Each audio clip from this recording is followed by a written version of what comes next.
16वीं शताब्दी में बना भानगढ़ का किला आज भी रहस्यमय जगहों में से एक जाना जाता है।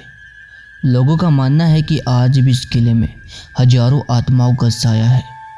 भानगढ़ गांव में मौजूद किला अपने ऐतिहासिक खंडरों से जाना जाता है। यहाँ कुछ हवेलियों के अवशेष भी दिखाई देते हैं। सूर्योदय से पहले और सूर्यास्त के बाद किसी को भी भानगढ़ किले में रुकने की इजाज़त नहीं है। आर्कियोलॉजी सर्वे ऑफ इंडिया ने यहाँ बोर्ड लगाकर इसे भूतिया जगहों में से एक बताया है। कई लोगों का मानना है कि यहाँ दिन के उजाले में भी अकेले जाने की हिम्मत किसी की नहीं होती। इस किले के बारे में कहा जाता है कि कुछ लोग शाम के समय यहाँ घूमने के लिए तो गए थे, लेकिन वापस लौटकर नहीं आए। वहीं कुछ लोगों का मानना है कि इस किले में औरत के चिल्लाने, चूड़ियाँ तोड़ने और रोने की आवाज़ें सुनाई देती रहती हैं। कुछ लोगों को लगता है कि कोई उनका पीछा कर रहा है और उन्हें पीछे से थप्पड़ मार रहा है। वहाँ से अजीब सी गंध भी आती है, ऐसा स्थानीय निवासियों का कहना है।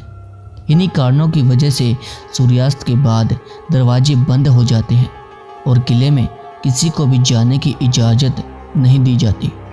तो क्या है इस भानगढ़ किले की पूरी सच्चाई? आज की वीडियो में हम इसी बारे में बात करने वाले हैं। भानगढ़ के महाराजा छत्र सिंह की रानी रत्नावती तित्रवाड़ा की बेटी थी। वह बेहद रूपवती तो थी ही, साथ में तंत्र मंत्र की विद्याओं में भी पारंगत थी। कहा जाता है कि सिंगा नाम के एक तांत्रिक ने भानगढ़ के बारे में जब यह सुना कि यहाँ तंत्र जादू टोना करने वालों का सम्मान किया जाता है, तो वो यहाँ आ पहुँचा और महल के सामने स्थित एक ऊंची पहाड़ी पर अपना स्थान बनाकर रहने लगा और साथ में जादू टोना करने लगा। तभी उसने पहाड़ से रानी रत्नावती को देख लिया और उसके रूप सौंदर्य पर मोहित हो गया। वह अच्छी तरह जानता था कि बिना तंत्र शक्तियों का प्रयोग किए रानी रत्नावती तक पहुंच पाना असंभव है। दूसरा, उसे यह भी पता था कि वह जिसे पाना चाहता है वह कोई साधारण स्त्री नहीं है, बल्कि उसी राज्य की रानी है जहां उसे आश्रय मिला है। राजा को यदि उसके प्रयास की भनक भी मिल गई तो उसके प्राण बचाने वाला भी कोई नहीं होगा। इसके बाद भी वह रानी को मन ही मन जाने लगा और राजा के डर के बावजूद उसे मन से नहीं निकाल पा रहा था।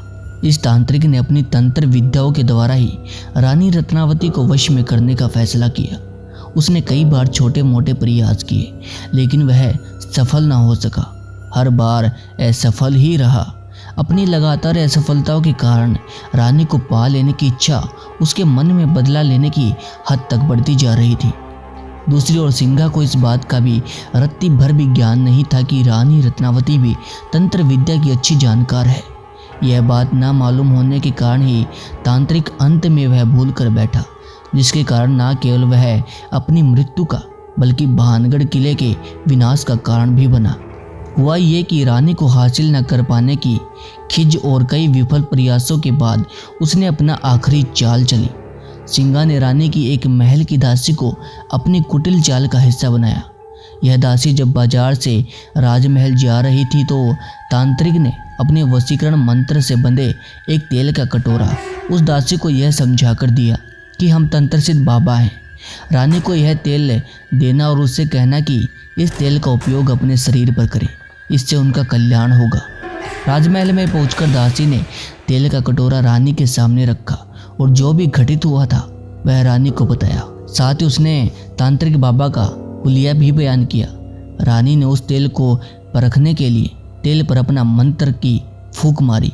तेल घूमने लगा। अपनी सिद्धि से रत्नावती ने यह जान लिया कि तेल में वशीकरण के साथ ही मार्ग मंत्र व तंत्र का प्रयोग किया गया है। रानी को समझ आ गया कि तांत्रिक ने उसे अपने वश में करने के लिए यह तेल दासी के साथ भिजवाया है। रानी के क्रोध की सीमा न रही और इसी गुस्से में उसने उसी समय अपने सामने रखे तेल की कटोरी पर सिद्धि मारण मंत्र पढ़कर वहीं से सामने वाली पहाड़ी पर फेंका, जहां बैठा वह तांत्रिक अनुष्ठान कर रहा था। तेल एक भयानक आवाज के साथ शिला के रूप में वहां से उड़ा और कहर बनकर तांत्रिक के ऊपर टूटा और सिंगा तांत्रिक वही मृत्यु को प्राप्त हो गया। कहते हैं कि मरने से पहले वह श्राप दे गया कि मंदिर को छोड़कर सारा भानगढ़ साम्राज्य नष्ट हो जाएगा और सभी लोग मारे जाएंगे। और हुआ भी बिल्कुल वैसा ही। तांत्रिक के श्राप के कारण वहाँ के सभी लोग मारे गए। स्थानीय लोगों का मानना है कि आज भी उनकी आत्मा यहाँ भटकती है और आज भी जो लोग इस किले में घूमने जाते हैं उन्हें बुरी आत्माओं का एहसास होता है और इसलिए इसे भारत के सबसे भूता किलों में से एक गिना जाता है। आपको क्या लगता है 16वीं शताब्दी में बनाई है भानगढ़ का किला अपने अंदर कितने हजारों राज समेटे हुआ है? ये सारी कहानियाँ सच है या महज एक काल्पनिक बातें हैं? और आप में से कितने ऐसे लोग हैं जो भानगढ़ किले में जा चुके हैं या जिन्होंने भानगढ़ किले में जाने की हिम्मत की है?